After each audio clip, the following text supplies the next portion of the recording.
and welcome back to another video. Today is Thursday, January 3rd, 2019, 2K19. Merry Christmas, Happy New Year. I know I've been missing. I've not felt well, so I just took some time off to try and feel better. And I think I've just decided to just kind of keep my little self covered up. So getting used to this new look. If it's not this, it'll be a wig. Maybe I'll, stay well and not catch a cold.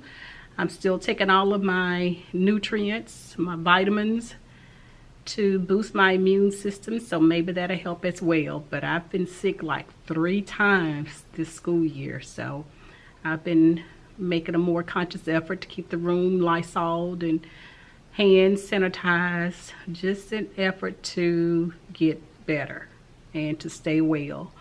But anyway, today is Thursday, just like I said, and today is a professional development day for me. Yesterday we had a teacher work day. Tomorrow is another professional development day. But as I was sitting here thinking about what I was going to do with my kids next week, I came up with a few things that we're going to do, and I thought I would share them with you.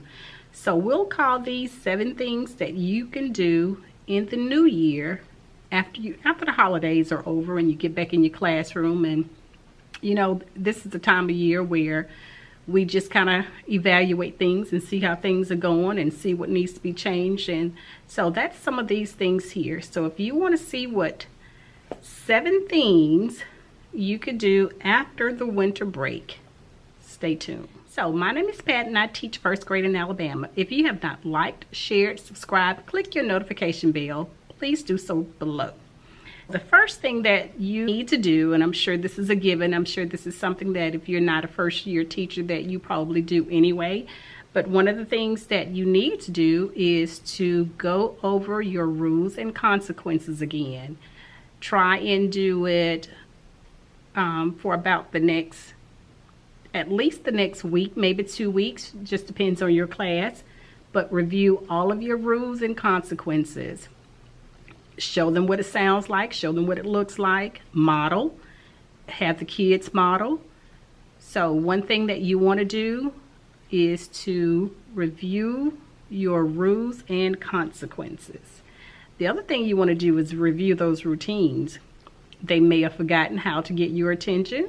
They're not used to being at home and raising their hands to get someone's attention. You may want to review walking up and down the hall, how to sharpen your pencil, how to treat their peers.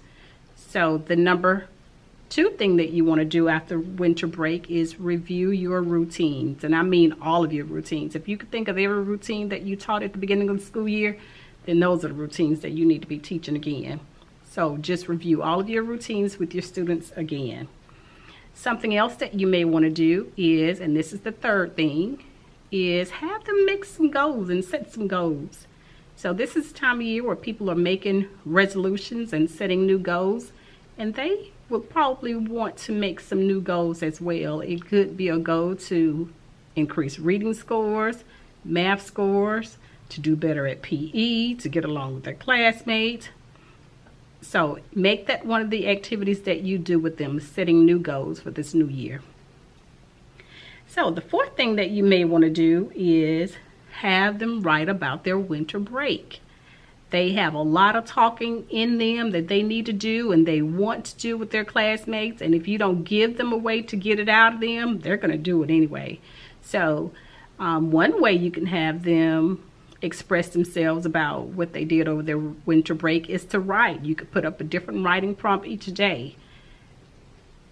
What I did for winter break, what I did on Christmas Day, what I did on New Year's Day, what I do New Year's Eve, whose house did you go over, what did you do? Any of those writing prompts will be appropriate for them to express what they did during their winter break. So the 4th thing is have them write about their winter break because it's in them, and if you don't let them express themselves, it's going to come out anyway. I know some teachers have a special chair when kids share. They could sit in the chair and share. If you have a stage, put them on the stage and have them share on the stage. Is another way that they can share. And there was something else I was going to say about that. Oh, they can share throughout the day. If you want to stop every 30 minutes and have one child share for 2 or 3 minutes or 1 minute or whatever, you can stop.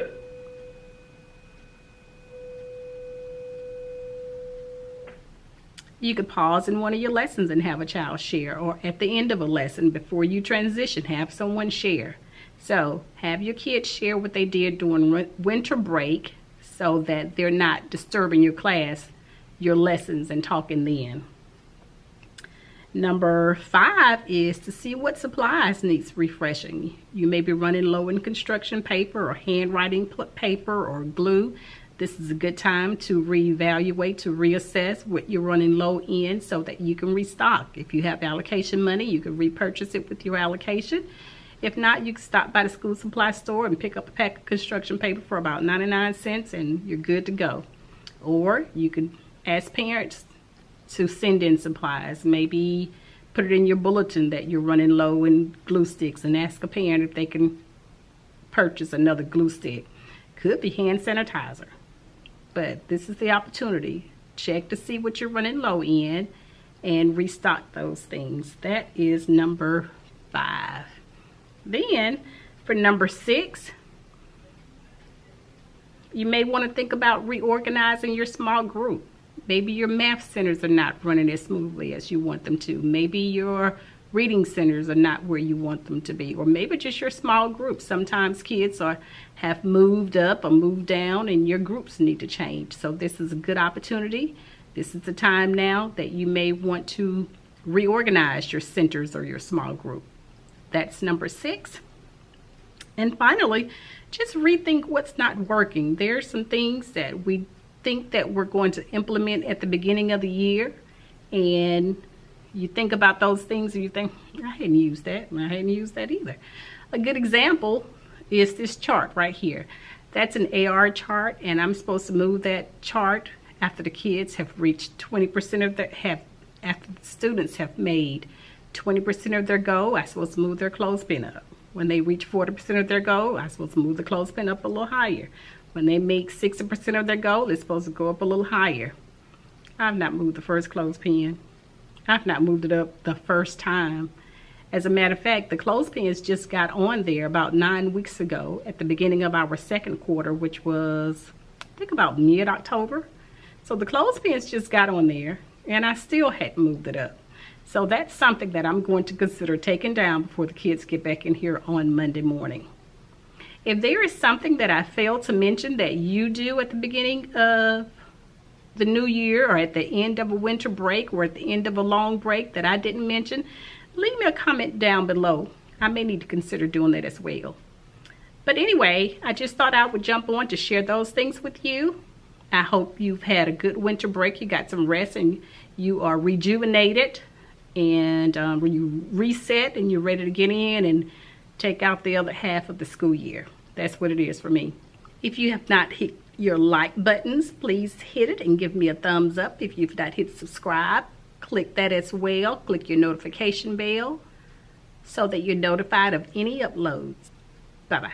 Infinity hugs and kisses.